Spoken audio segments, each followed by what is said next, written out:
Well, it is time to review the fourth episode of Smackdown on Fox. And, anyone watching my review of Dynamite from yesterday probably, knows that how I'm feeling about this current, supposedly greatest time to be a fan of wrestling. I'm not enthralled. I'm intrigued, but I'm not enthralled. And why am I intrigued? Why have I started now to review these shows again? I don't think that I'm going to be doing any more Raw reviews because judging from what I've been seeing, I don't think they really care about Raw anymore. I think that, they're more concerned with SmackDown. And I can see why that is because this is the Fox show. But, they probably should care about both shows since, they are on TV, primetime shows. And both of these shows have both of them had gotten great ratings at one time. But, we've got a bunch of excuses. We're not going to try anymore. We're not going to build any new stars. But like I said, the Dynamite reviews and the SmackDown reviews are a sure thing. Even though these shows are not good, they're definitely not great. And I even struggle to call them decent at times. They might not even be that. I want to see where they go, especially Dynamite, and where SmackDown goes on Fox, because I really feel that as these ratings get worse and worse, there's going to be pressure from the networks to make them be better and better, especially with the WWE being on Fox. I don't think a lot of people, a lot of, hardcore fans really know how important, this deal is. They're on Fox. They're on one of the biggest networks on TV. It's a huge thing, and it's why it's so intriguing to see how they're kind of, I wouldn't say nonchalantly. They are making some efforts, definitely in the presentation department. I have not seen them make a unique looking arena. Like, this is like one of the first sets that I've liked on SmackDown. I mean, we were basically getting the same set that we were getting from Raw that we were getting on SmackDown. The only difference was a different color scheme. Instead of red, it was blue. Now we're getting really cool glass-looking structures at the entrance ramp. It's not as cool as the Fist, and it's not as cool as the Ovaltron. But, I'll take it. For current, day WWE, basically everything, from the PG era on, or you could say like the HD era, this has been a pretty good looking set. So with that said, how do I think this show did? And, unlike a lot of people, I'm not going to be comparing Dynamite to NXT ever, because we're not reviewing NXT. That's a waste of time. We're gonna be comparing SmackDown to Dynamite. We're gonna be doing that. I think that is a better comparison. I think that's a more fair comparison. People who are comparing Dynamite to NXT, do you guys realize that Dynamite has star power? And maybe not a lot, and people exaggerate the level of star power, but it's definitely better than Finn Balor. I'll tell you that much. Anyway, so let's talk a little bit about this show. We started off, and we've got Hogan and Flair in the ring. Now, I don't know, it's hard to tell their reactions for Hogan and Flair here because they've already done their entrances. Why did they cut out their entrances? I don't get that. They give us the intro and everyone's already in the ring for Miz TV. And we've got Jimmy Hart there, we've got Flair, we've got Hulk Hogan. And for some reason, I get it. We have a draft and everything, so we're trying to abide by the draft. But you've only got part of the teams there. You know, they're all on Raw, so it's like, I know we want to abide by the rules, but you just had a wild card rule. You know, like, they timed the draft so poorly, and I know they wanted to do it to coincide with Fox, but why would you slice up the roster? Why would you not want to have Drew McIntyre? Why would you not want to have him standing in the ring there? So instead what we get is we get the B team, not Curtis Axel and Bo Dallas, but I'm talking about we get, like, you know, the less than guys. So at least we had Roman Reigns there. And, you know, like, this is what I'm really failing to understand. Like, you've got Hulk Hogan, you've got Flair. You hear how good the promos are from these guys. Hogan's doing a phenomenal job hyping, you know, these guys. Like, you notice the difference here about putting people over. Like, this Hogan's got a tall order here. He's got Shorty G, who's got one of the most ridiculous looking outfits. It's like some psychotic circus, basketball player uniform type of thing with a giant G on it. It almost looks like Carmella's attire, but instead of a C, it's a G. For Shorty G, get it? Like, it's, so smart, so clever. I mean, this is so cool. And listen to these insults here. So we've got Sami Zayn, and he's talking up a storm, and Sami Zayn is sounding a little bit better than everyone else because you've got Ali in there, and they hand Ali a mic. And I'm like, how is Ali holding a mic in the same ring as Hulk Hogan and Ric Flair? You know what I mean? Like, are they setting these people up to fail? It has been said. Like, honestly. So they give him the mic, and he says, oh, you know, you're the mouthpiece. You don't even compete anymore. And that's really funny because you've got bad breath. And I'm like, are you kidding me? Like, honestly, like, I don't know if that was improvised, or I want to say that it wasn't, because if he improvised that, he's either the lamest person on the planet or the dumbest, who was, someone that young should not be so out of touch. But that's something that they don't even say in kindergarten anymore.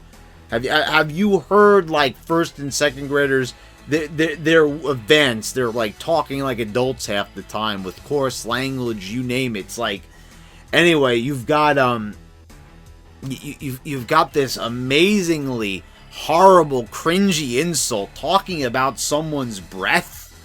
Are we really going there? Are we doing, like, I'm not saying that you can't insult someone, like, with their breath, but, like, it would make sense maybe if, like, Zayn, like, was in his face or something like that. No, but they gotta make it as cringy as possible.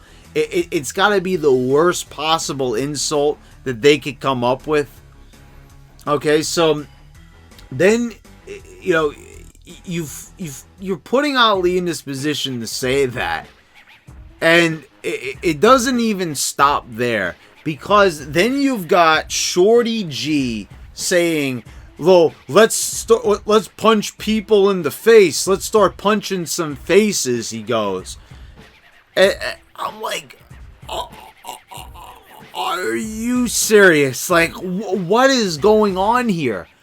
Hogan just put you guys over better than anyone has in years. Better than you probably will ever get from anybody else in your careers. And this is how you repay him with this cringy stuff. Okay, maybe that verbiage was given to them.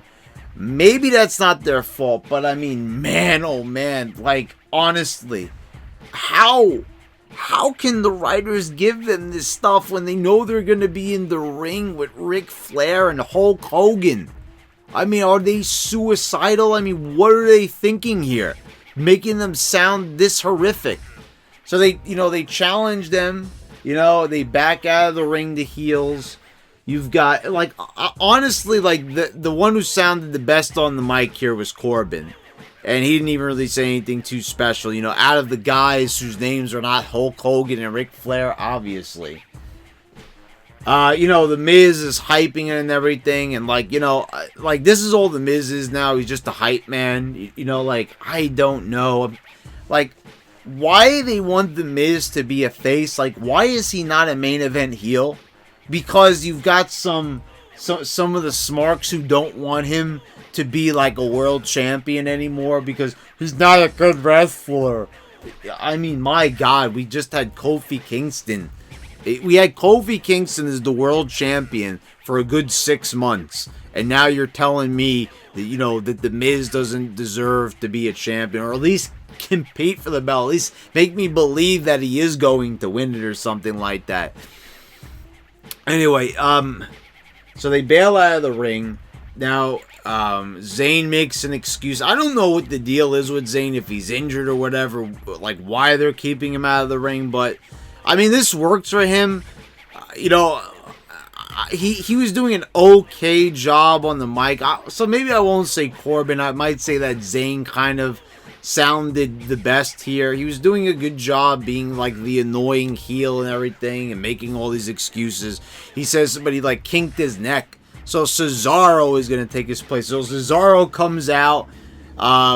I haven't heard this theme music before, so I don't know, like, because I haven't been watching Raw, and I haven't been seeing entrances, so I don't know if this music is new to Cesaro or not, but he comes out to this entrance theme, you know, that doesn't have the sirens in it. Comes out, Shorty G immediately flips on top of him, so it's like, this is his big opportunity that Zayn is talking about, and he just gets, like, wiped out within a few seconds. Like, he's not even out there for 15 seconds, and he's getting wiped out. I mean, like, why even bother here? You know, like, I'm just saying, like, you've got Flair and Hogan putting these people over, and, you know, well, Hogan did a better job than Ric Flair, to be quite honest. You know, Hogan really, like, fired it up. And, you know, I don't know, like, these guys just didn't fulfill their end of the bargain, and I don't know if it's their... See, that's what's so frustrating about this, because I don't know if it's their fault, or it's the creative, whoever it is. This was just, you know, I gotta say, like, I enjoyed parts of it and things that were said here and there, and, you know, the presence of Hogan and Ric Flair, I mean, come on, and kicking off a show this way, but man, like, punch people in faces, stinky breath. Like, this reminds me of you know, Dean Ambrose stuff from late last year. You people are smell. You know, like, it was like the same thing. Like, didn't they get it from the response that Ambrose got from that promo?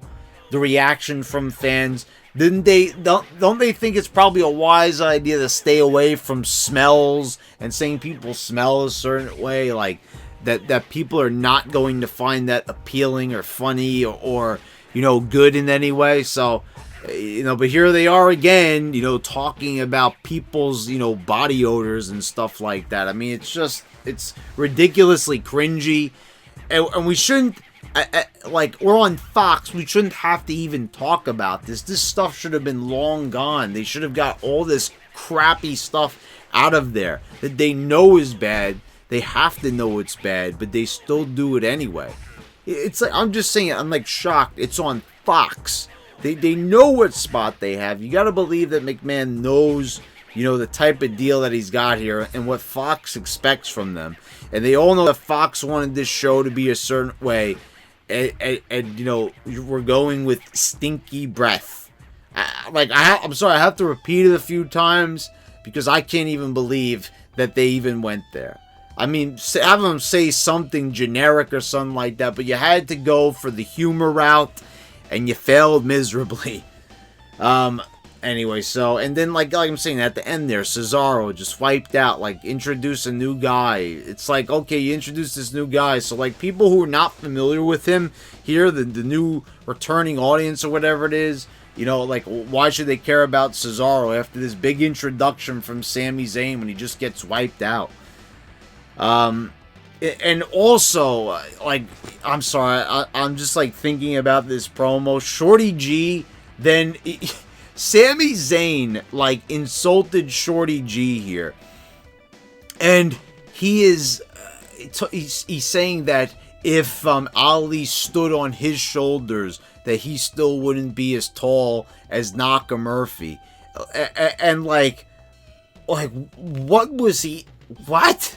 Like, okay, yes, he would. And Sami Zayn is not tall either. So, like, what kind of insult is that? Like, first of all, not only do you got super cringy insults about people's breath, but you've got these insults that don't even make any sense. Like, what is he even saying? So, I mean, I don't know. So maybe Corbin, out of the guys that are going to be wrestling, he did the best job on the mic, because what were these lines like? Honestly, like, what was going through their heads when they were even saying this stuff? Let's move on. Bobby Roode and Dolph Ziggler, they defeated New Day. Okay. Like, this Roode Ziggler team is just, it's so random. It's like, here's two really talented guys that they have failed to no end. How they can mess up a guy like Bobby Roode, or Robert Roode, is beyond me. I mean, it's like they had to have been trying to not do right by him. Same thing, like Eric Young is on Raw, and he's jobbing out. Like, Eric Young, like, have you seen what this guy has done in TNA? Like, the guy does comedy. Like, I gotta go back and think about, something that could have been super cringy, like the Eric Young ODB wedding. Like, how he made that work, and that was, like, so entertaining. Like, thinking back, like, that was a more entertaining segment than half the stuff you've seen in years from WWE. So, I'm just saying, like, they're wasting this talent. And then we see, a bunch of tag teams, the Revival, Heavy Machinery, everybody runs in and all that. And, like, okay, it's like, no one is given any reason to care about any of these teams. And I understand that the Usos have problems. They keep getting arrested, or whichever Uso it is, Jimmy or Jay, one of them keeps getting arrested. But, like, I think that they're still, I think that they're not in prison, or they're not really even technically suspended. But I read that they have nothing for them right now. They don't have anything for creative. So let me get this straight. They have something for the Revival, but they don't have anything for the Usos? Like, how much time have you spent with the Usos? The Usos have shown you character.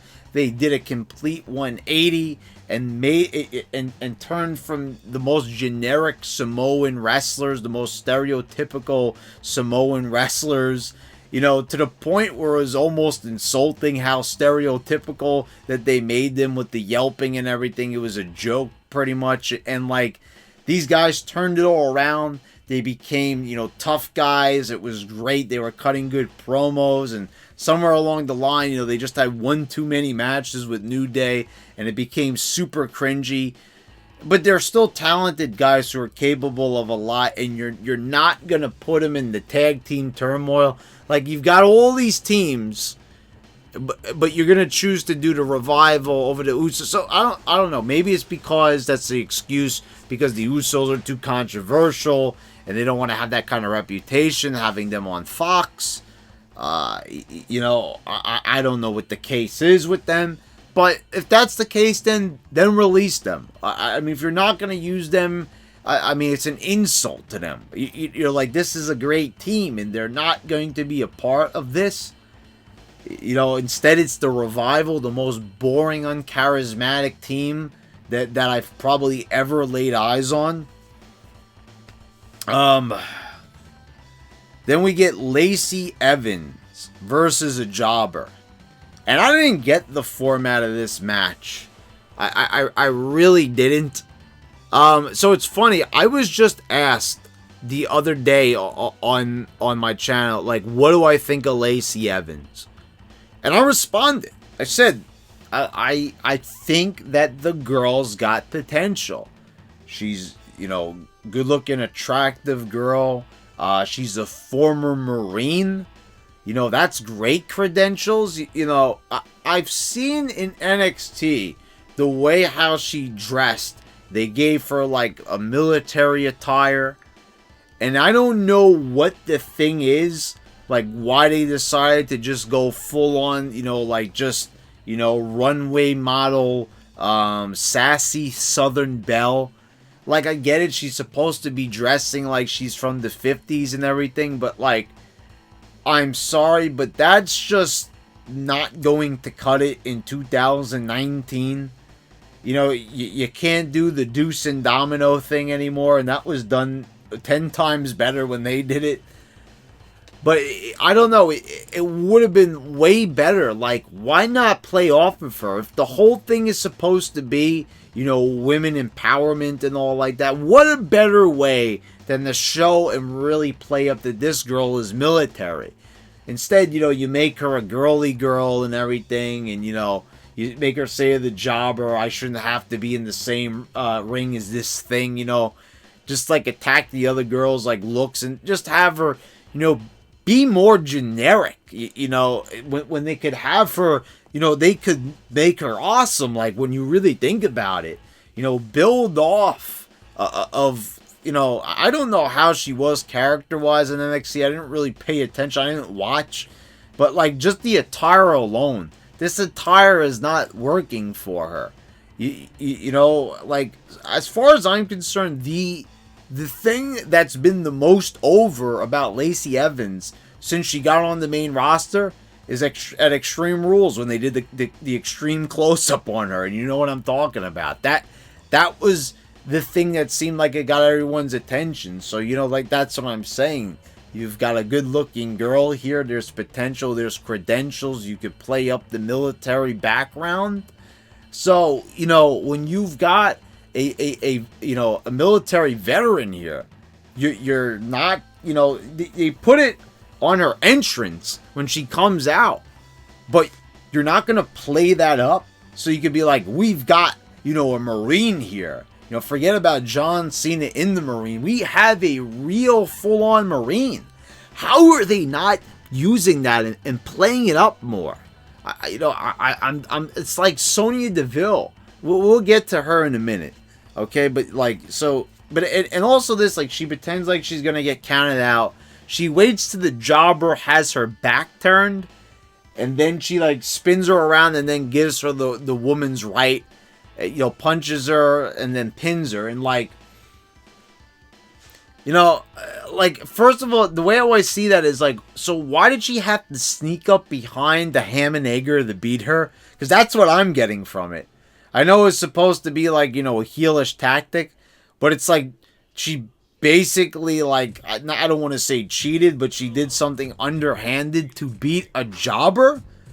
Did that fly over everyone's head there? Because that's what I was seeing. That's what I was thinking when I saw this. I'm like, did you really need to, like, pull a tactic like that, like a heel tactic to win?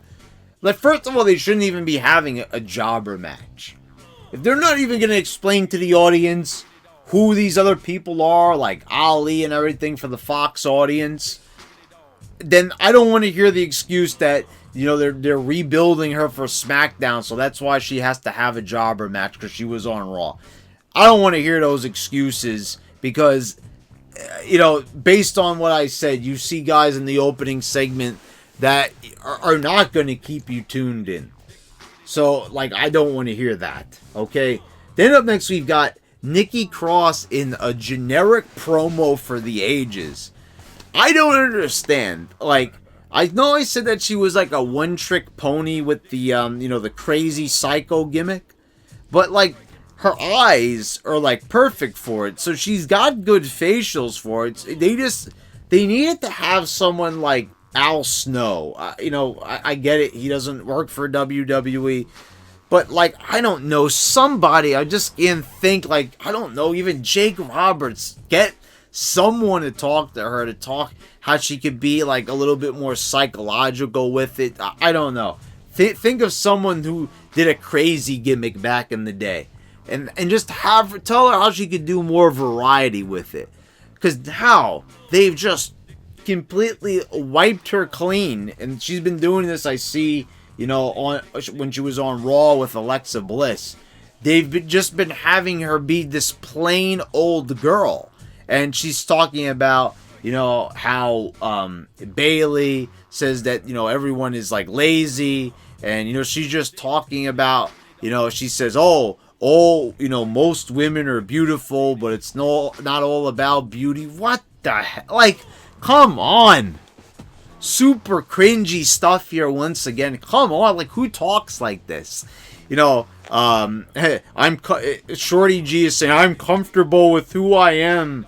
You know, then Nikki Cross, about an hour later, is telling us that, you know, most women are beautiful. Like, what is this PBS? Is this like an after school special? Huh? Like, what? Like, what are we doing here?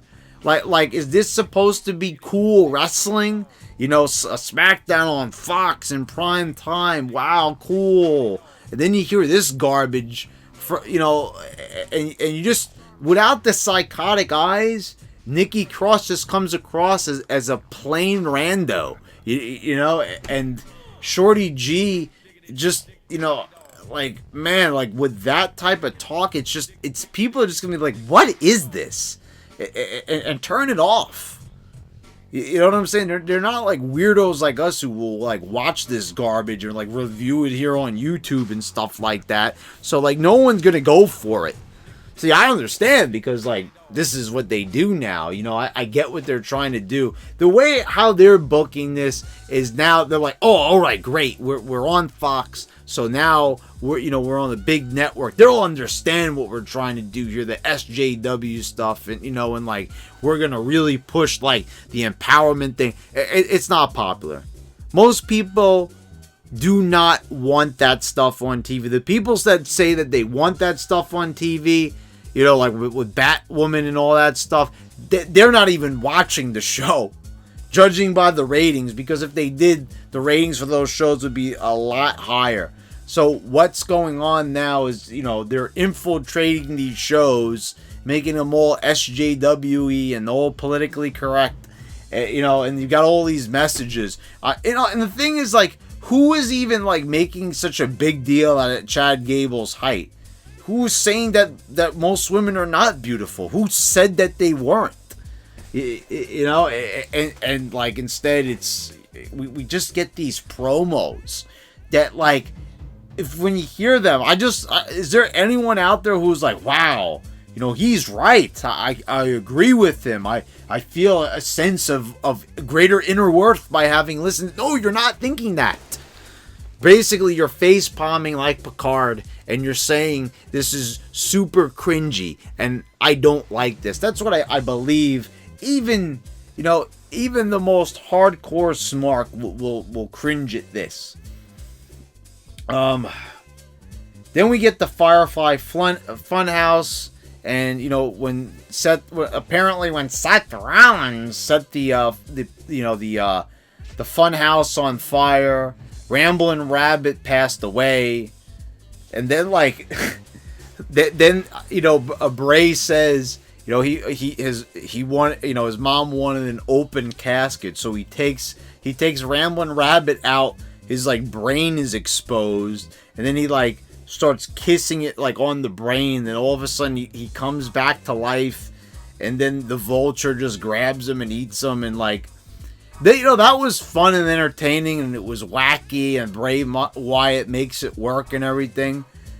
But like, can I ask a question? If he's got a match, a Falls Count Anywhere match, unless he's going to appear on Raw with Seth Rollins, which I will say that there's a 50-50 chance that he might, because if they're doing this so hardcore where they're not even allowed to be on shows, like Drew McIntyre can't even just appear on SmackDown, they might not. So like, I'm just saying, following Hell in a Cell and Bray, you know, and the match is so brutal that it needs to be stopped. You know, we're doing this segment, and it's a fun segment, but that's all we get from Bray. No Fiend. You know, obviously we can't have Rollins there because he's on Raw, so he can't be there. Like, I don't understand. Like, you know what I mean? Like, this show's important to them. Crown Jewel. This is all they care about. So, like, where was the foresight here? Like, okay, we're getting some follow up here to the story. Some, we're getting, but I'm saying, like, this reaction, isn't it a little bit late? I mean, first they didn't show him on SmackDown last week. There was no follow-up to Rollins burning down the funhouse, right?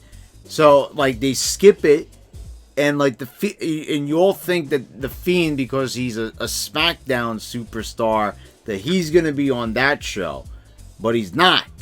Then they do Raw, and then he's not on that one either because he's a SmackDown superstar. So they wait. So it's like we're following up to something that happened not on the last Raw, but the Raw before that.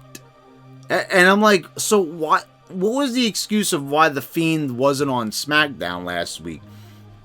There wasn't one given, so it's like very belated. So the fact that, like, also Bray wouldn't be more angry, he wouldn't be more vengeful, he's comfortable with waiting, 2 whole weeks to, like, do some type of response for one of their most over characters that they already, like, ruined him at Hell in a Cell and everything. Like, you think that they would, and after the big, backlash from the fans, and since they catered to them so much, you would think that and Fox wants the Fiend, right? So how are you not going to have him on last week, and then you finally put him on because the ratings dropped again? And now, what have you got? You've got, like, a good segment that's funny and entertaining, but as far as, like, the storytelling, it's just very lighthearted for something like burning down someone's house. It's, and plus, like, the whole place wasn't burned down to begin with, so obviously he didn't do that great of a job, I guess. So I don't know what to think. I mean, but, like, am I really expecting that much here? You know what I'm saying?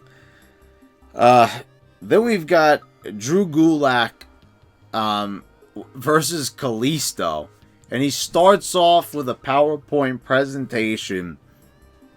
And I think that Gulak has potential, but, like, really? Like, once again, guys, they're on Fox here in prime time.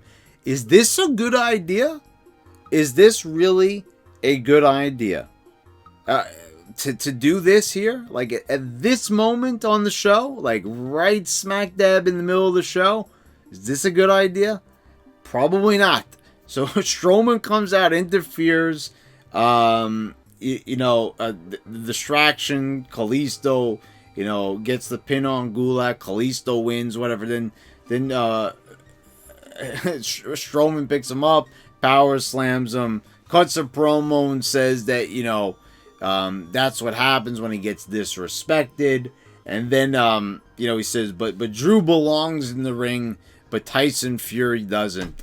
And, like, I don't know what to say here. Like, this is what they do with Strowman. Like, here's a guy that's obviously a more talented big man. Even a big man that even the Smarks like him. That's how you know that the guy was good, and he was truly over. You had, like, both more casual fans liking him, but then the WWE started doing their weird thing. He was getting too big. He was getting too popular. Time to knock him down a few pegs. They did that, and they've been doing the same weird thing for, like, about 3 years now, I would say, where they keep, well, maybe like 2 years to be more realistic, where they keep sending him around in circles. And now he wound up in probably the most random feud ever. And, like, I don't know, to me, it's just, like, the fact that this is not happening at a WrestleMania, but, like, because I guess, he's probably going to be wrestling in some other weird match at WrestleMania. If he's not tag teaming with the child, he's wrestling, some guys from Saturday Night Live. You know what I mean? It's basically one or the other. So they're having this at like, this Crown Jewel is just such an odd pay-per-view because the basically like, the Saudi government like comes up with a list of things that they like. They request dead wrestlers. It's just like, it's comedic, but like, and like, Vince has to pretend, like he's some great like gift giver. It's like just the weirdest thing on the planet, these Saudi shows. And like, I was the past like year, last year I did not want to review this show because I'm not a big fan of them doing shows in Saudi Arabia for obvious reasons. I don't think that they should be going there due to like, human rights issues obviously and stuff. But I'm thinking of like watching some of the matches so I can do some sort of review here on this channel, especially because Hogan's going to be involved and, they're doing this, they're doing Vasquez and Brock on this pay-per-view. Like, that's something you'd expect to see at a Mania or something like that, but they're doing it on this show. So apparently, like, Crown Jewel's more important to them, but, I don't know, like, just to me, like, just involving Kalisto and Drew Gulak in this, like, era of SmackDown, like, where they're supposed to be putting their best foot forward, it's not a good idea. Gulak doesn't come across as, like, an original, like, guy that really gets attention right away. I'm sure if we get to know him, the guy's seen, I've saw him when he was with Enzo. He seems like he has a good personality, but, it's just, at this point, but that was different. He was wearing a suit, he was wearing the, the election button. There was more to him. Now, you've got a guy that doesn't look much. It doesn't stand out quite like he did at that time. Then we get a promo. This is just like really bizarre.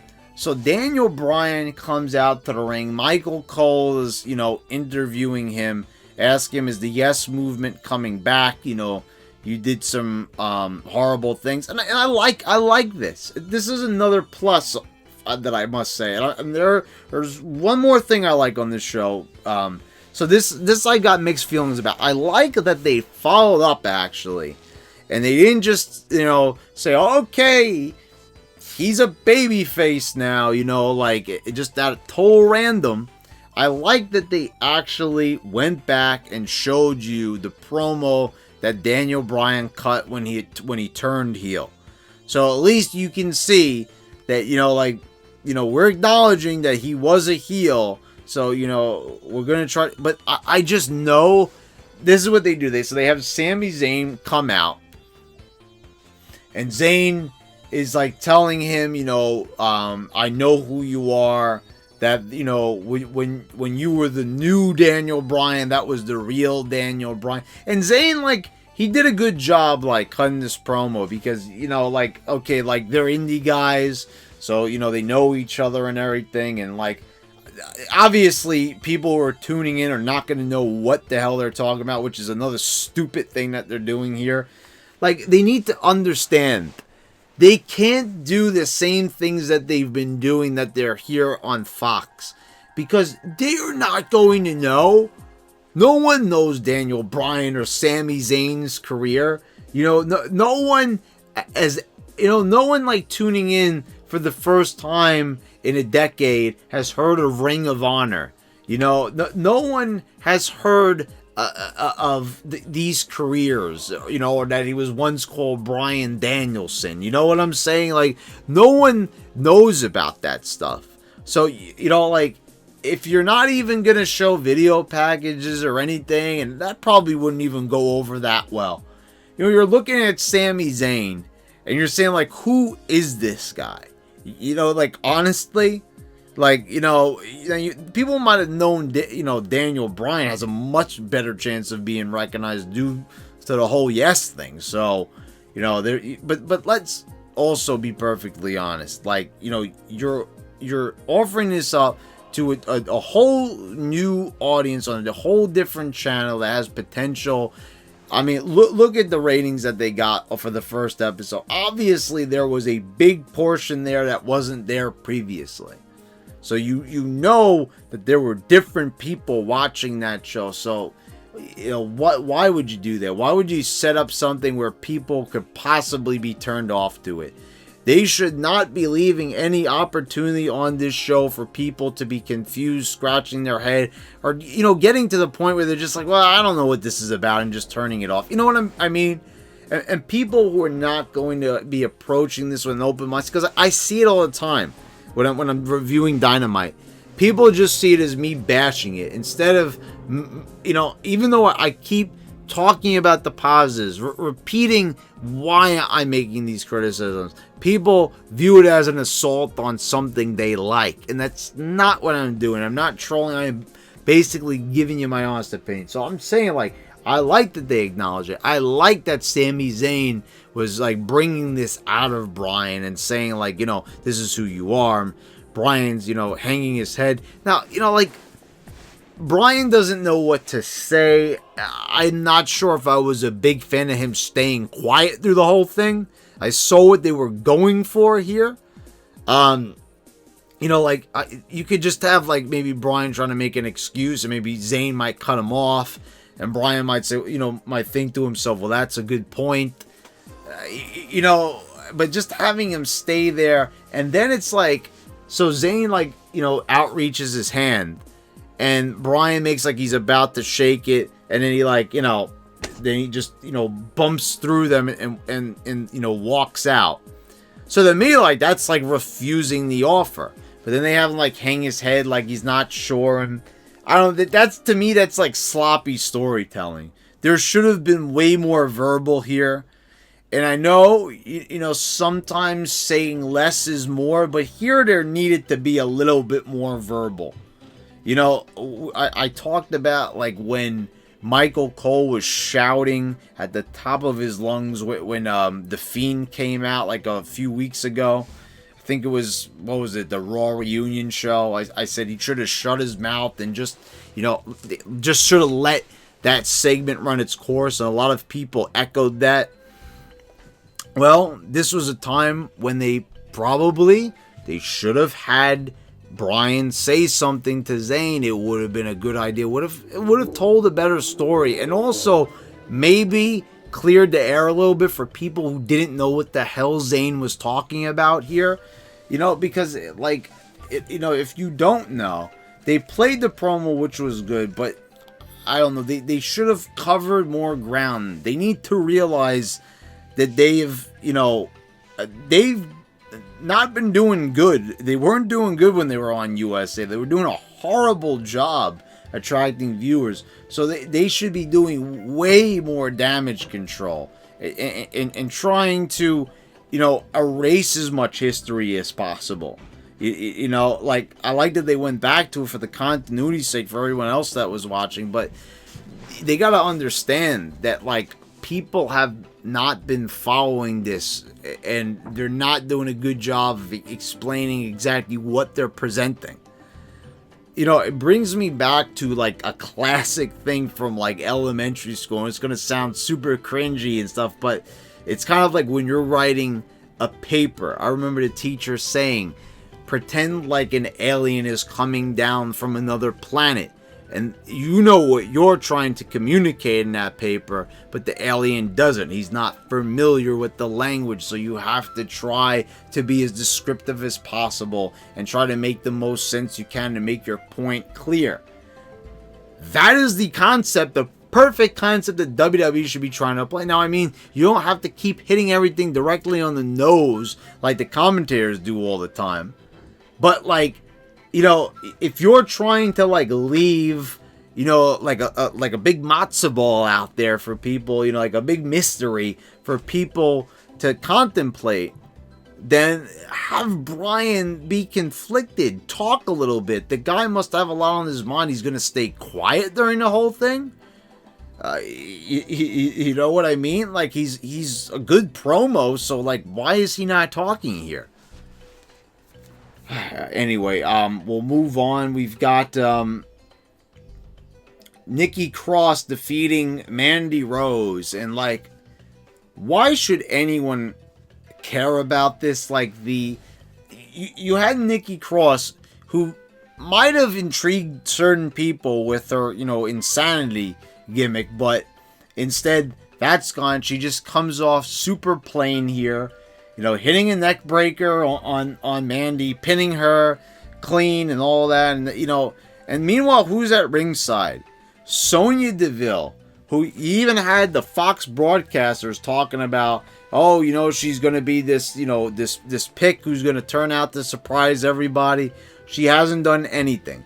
She hasn't done anything at all. Here she is standing at ringside getting kicked in the face by Nikki Cross. Like, you know what I mean? Like, so you tried to put her over. Like, this is the same concept I'm talking about with Lacey Evans. If Lacey Evans has all this potential, she's the former Marine and everything. She's a military veteran. You've got all you need to work with here, and they're doing such a sloppy job. Like, they've got everything they need here with Sonya Deville, former MMA star. She's LBGT. Like, this is perfect for them.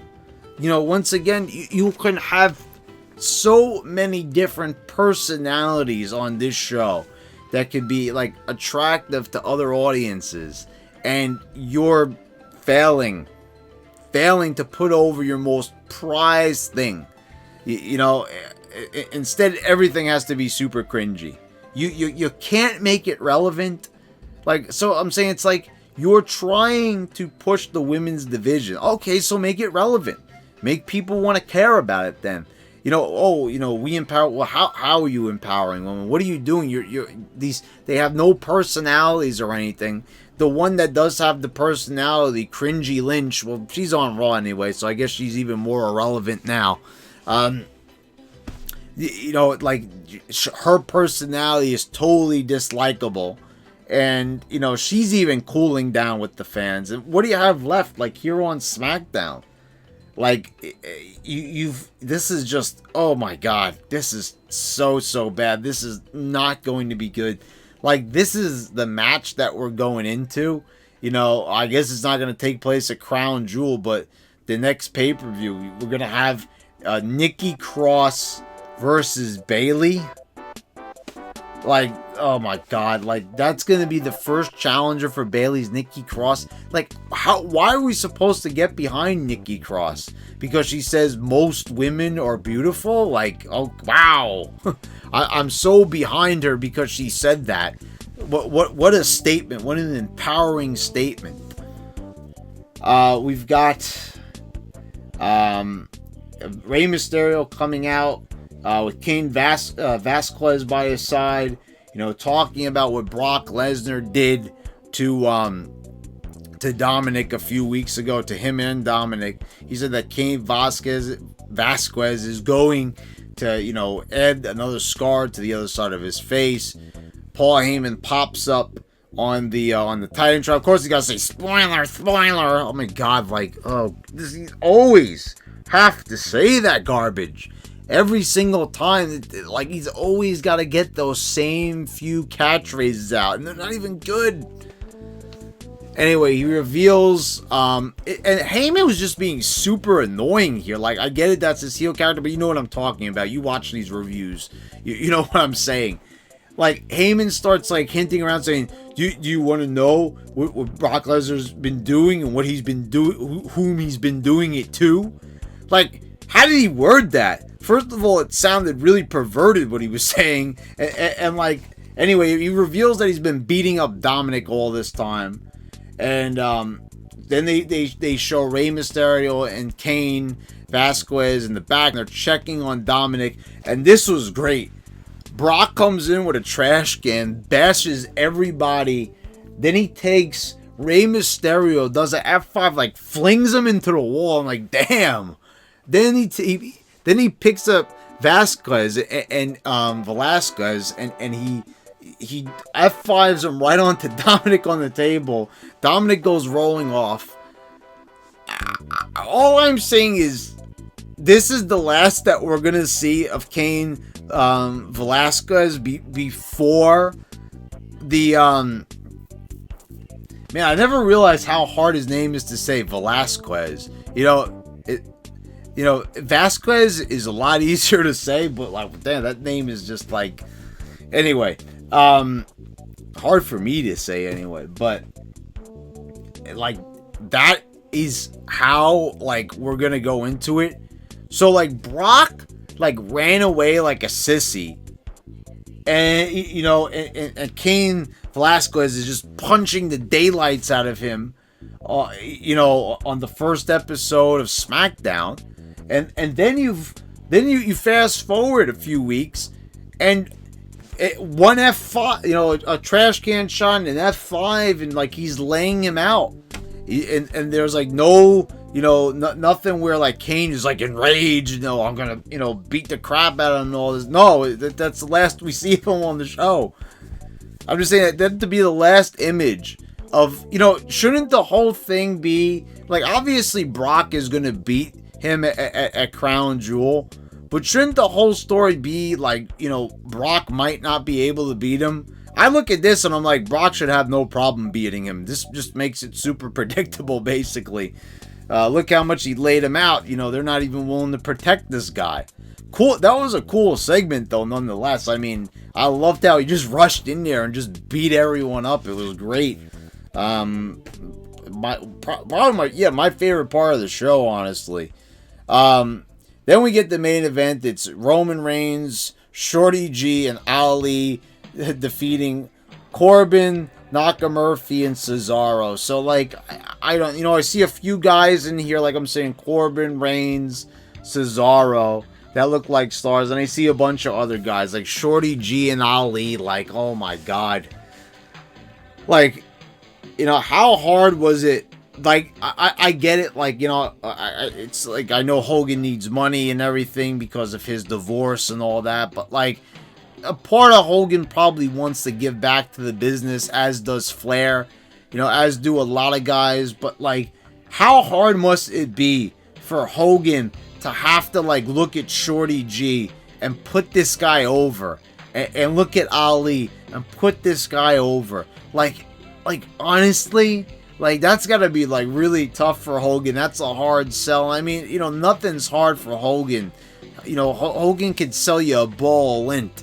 But, like, I mean, that he has to stand there and, like, put these guys over when, you know what I'm saying? Like, hey, Shorty G, Chad Gable, has got a great physique. He's super talented. But, man, oh, man. You put him in that attire, you call him Shorty G. Even Sami Zayn is making fun of his name. And then you just have him say super cringy things. Let's punch some faces. I'm proud of who I am. I accepted who I am. Like, it's a big deal to be short. When you have, like, entire countries that have short people living in them. Like, I don't get it. I don't understand it. I'm pretty sure I don't want to understand it, but like, here we are with this character standing next to Hulk Hogan in 2019. It's super surreal. I still can't get over it, but I need to stop talking about it because it's time to end this review, guys. And so what did I think of this show? Was it better than Dynamite? How did it stack up against Dynamite? I want to say this. Based on this, I liked seeing Hogan. I liked the Brock Lesnar stuff. What else did I like on here? There really wasn't much. Basically Hogan, that. A little bit of the Daniel Bryan stuff, them following up on it. I like the Firefly fun. So I guess there was a few things that I enjoyed, but I also had a lot of problems with it, just like with Dynamite. Just as many things that I enjoyed. I think I had more problems with Dynamite because this had more variety on it. I will give that. You had a backstage attack, the Firefly Funhouse, Hogan in the beginning. So there was some good mixtures here. You had promos and everything. Nikki Cross's was bad, but the Sami Zayn one with Daniel Bryan was enjoyable. So I think, I did prefer SmackDown, but I think AEW, if they get more things right, that show has a cooler feel. It definitely does. You know, what Randy Orton wrote was right. You know, AEW definitely has a style to it. But I gotta say, like, this week, the SmackDown wasn't super bad to me. Like, it wasn't good, but at least there was some content on it that was enjoyable and actually made me want to watch, made me interested to, like, hear some of these promos and everything. There was a lot of problems. Like I'm saying, even like the opening promo, loved hearing Hogan, you know, liked a little bit of what Zayn said here and there, but, like, you know, then you get Shorty G and Ali, and they just come in and they ruin it, you know, and it's like, you know, and then with the Bryan thing, like, Bryan's a mute, you know, like, there was, like, so many things that were, like, half and half. Like, for everything that was good, there was bad. Just like with the Lesnar thing, I just feel like they buried Kane Velasquez. Like, they shouldn't have even been touching each other on this show. You know, they should have waited to Crown Jewel. You know, to make it more mysterious. Like, you know, Brock may not be capable of beating, you know, Velasquez, you know, but that mystique is already gone. So, you know, but like I said, it wasn't unbearable to watch. It was, you know, it was decent in parts. Okay, so that's why I preferred this a little bit more to AEW. Now, I know everyone's going to jump all over me for saying that, but it's just my honest opinion. And you know that I don't like either company. So, with that said, guys, if you enjoyed the video, let me know what you think in the comments down below. Subscribe if you haven't already. Click the bell so you get all the notifications when I post all my new videos. And, guys, I'll see you next time.